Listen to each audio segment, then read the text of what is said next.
The Warner Brothers Discovery sale saga is not over yet. CBS LA's own parent company Paramount Skydance is launching a hostile bid to buy Warner Brothers Discovery in a direct challenge to Netflix.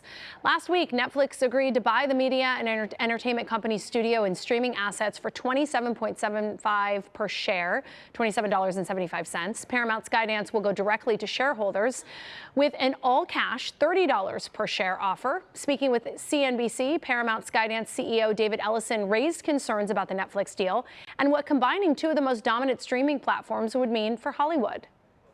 That creates a company that has unprecedented market power, north of 400 million subscribers. The next largest competitor is Disney, with just under 200 million.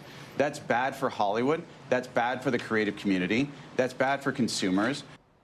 Paramount executives plan to argue their deal will have a shorter regulatory approval process, given the company's smaller size and relationship with the Trump administration.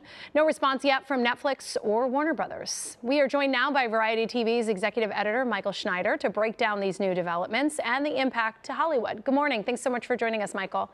Absolutely. Good morning. So lots going on. The Paramount offer has more cash involved. What are your thoughts on this tug of war between streaming studios? Well, we knew that Paramount and David Ellison weren't going to go away without a fight. And so we were kind of predicting that this was going to get ugly. And that's exactly what's happening. I think the early part of 2026, it's going to be a tug of war, like you mentioned. It's going to be pretty fascinating to see back and forth what happens. And it comes down to money. It comes down to regulatory approval. It comes down to who is greasing the Trump administration more. There's a lot of unanswered questions, and this makes it even more interesting. But it also is tough for Hollywood because neither outcome could be great for this business.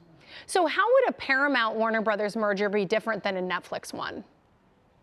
Well, in the case here, first of all, it's more cash. It also values the company a little bit more, and also Paramount would plan to take the entire Warner Brothers, not just the streaming service and the studio. Right now, Netflix only is buying the studio and the streaming service. The cable networks and other entities are being spun off into a separate company. Paramount wants it all. Now, they could still end up spinning off the cable networks something in the future, but for now, they're taking the entire company. The other big thing is the big difference is with Netflix, they're taking over HBO. You're losing a major streamer. With Paramount, they're taking over Warner Brothers Studios. So there's a chance that you lose one of the major studios, Warner Brothers Studio, which is one of the iconic studios of all time. Either way, you're losing a lot of history and potentially a lot of jobs. Yeah, speaking of that, a lot of people are concerned about the impact on movie theaters if the Netflix deal goes through. Can you explain how this would impact how we watch our movies? Well, that's the big unknown. And so far, Netflix is saying all the right things, saying that they'll honor Warner Brothers has deals with theaters through at least 2029 for those features to continue to be shown in theaters. Long term, Netflix, as we know, they prefer a shorter window. They like people to watch their movies at home. So the question is, what happens to those Warner Brothers films in the future? Or will they continue to sort of use it as a hybrid? Warner Brothers films spend more time in theaters, but Netflix films don't. A lot of unanswered questions there. So SAG-AFTRA, the union, has said that this raises many serious questions, and the statement went on to say that the deal would have sweeping consequences for the future of the entertainment industry. And here in Los Angeles, so many people work in that industry, which is already coming off of, 2 strikes, COVID, still having a lot of people trying to find work. So how would this impact the industry as a whole?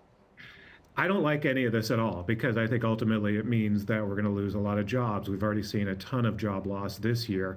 And when you have mergers like this, it's never a job creator. The efficiencies that they find come from slashing jobs, slashing production. This is going to make for a tough 2026. I hate that we're starting off the year with such a cloud already.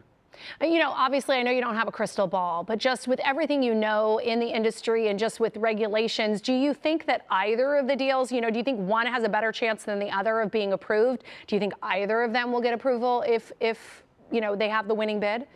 This is such a tumultuous time. We really don't know what this administration thinks or who has the upper hand there. The Ellisons have a great relationship with the Trump administration, but as we've seen the past couple of days, Ted Sarandos just recently visited President Trump, and it sounds like that meeting went great as well.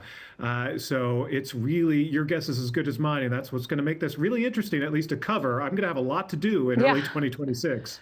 At least your job is secure. You will have a lot to write about. Thank you so much, Michael, for joining us this morning.